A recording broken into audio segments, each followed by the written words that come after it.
Hello friends, welcome to Banking Nagari. This is Vaibhav Saini, Assistant Manager in State Bank of India. This is part 3 of our interview series and in this video we'll be dealing with the language issue. आपको issue है कि interview English में होगा कि हिंदी में होगा। तो देखो, सबसे पहले तो ये डाउट अपने माइंड से निकाल दो, हिंदी और इंग्लिश वाला। जिस दिन आपका इंटरव्यू है, आई थिंक 21 को है, आपका जो सेंटर है, इंटरव्यू स्टार्ट होने से पहले आपसे फॉर्म फिलअप करवाया जाएगा और उसमें आपसे लैंग्वेज प्रेफरेंस फिल करवाया जाएगा कि आपको इंटरव्यू हिंदी में देना है या इंग्लिश में देना है। अब जैसे मैं अपनी बात बताऊं, मैंने हिंदी ऑप्ट किया था, मैंने हिंदी चूज़ किया था, तो मेरा हिंदी में इंटरव्यू हुआ। तो ये बाकी आरआरबी या फिर आईबीपीएस की तरह नहीं है कि आपसे पूछा ही नहीं जा रहा कि आप किस लैंग्वेज में कंफर्टेबल हैं। एसबीआई में आपसे स्पेशली पहले एग्जाम से पहले पूछ लिया जाता है। 2 साल पहले मुझसे भी पूछा गया था, एक फॉर्म फिलअप आपसे करवाया जाता है जिसमें आपको हॉबीज़ लिखनी होती हैं, अपना शॉर्ट में बायोडेटा लिखना होता है और आपको लैंग्वेज प्रेफरेंस लिखना होता है कि किस लैंग्वेज में आप इंटरव्यू देना चाहते हैं। उस फॉर्म की 5 जेरोक्स होती हैं और वो 5 इंटरव्यू पैनल मेंबर्स के पास होती हैं। उनको पता होता है कि आप किस पर्टिकुलर लैंग्वेज में कंफर्टेबल हैं। ये बात रही हिंदी और इंग्लिश की।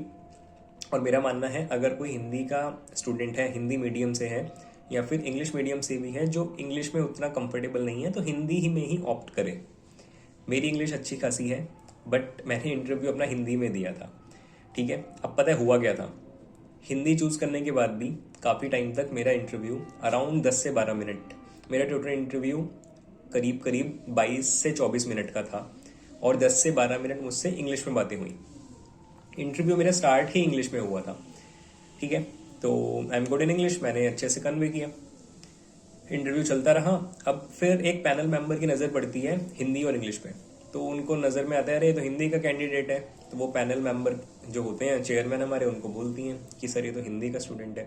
देन आगे का इंटरव्यू मेरा हिंदी में कंडक्ट होता है। अब मुझे डाउट है कि क्या वो चेक कर रहे थे मेरी इंग्लिश लैंग्वेज। उनको पता था कि हिंदी में देना चाहता है, बट हो सकता है वो चेक कर रहे हो। मेरे साथ ऐसा हुआ था, आधा इंटरव्यू मेरा इंग्लिश में चला, देन आधा हिंदी में चला। बट आप ऐसा मत करना, अगर कहीं भी आप इंग्लिश में भी दे रहे हो और आप अटक रहे हो कि आप कोई पर्टिकुलर वर्ड प्रोनाउंस नहीं कर पा रहे या कुछ आपके माइंड में इंग्लिश में उस वक्त नहीं आ रहा, तो आप हिंदी में उनको बोल सकते हो। कोई हार्ड एंड फास्ट रूल नहीं है कि वो आपकी इंग्लिश लैंग्वेज ही जज कर रहे हैं, ठीक है ना। तो हिंदी और इंग्लिश से डरने की नीड नहीं है, आपको बस अपने में कॉन्फिडेंट रहना है। जो बोलो सच बोलना है, और क्योंकि झूठ बोलोगे वो तुरंत पकड़ लेते हैं। Okay, so this is all in this video. किसी और टॉपिक पे वीडियो चाहिए इंटरव्यू रिलेटेड, मुझे कमेंट में बताना। बाकी जो मैं आपसे कन्वे करना चाहता हूँ इंटरव्यू रिलेटेड, वो तो मैं खुद से बना ही दूंगा videos. So bye bye, have a nice day.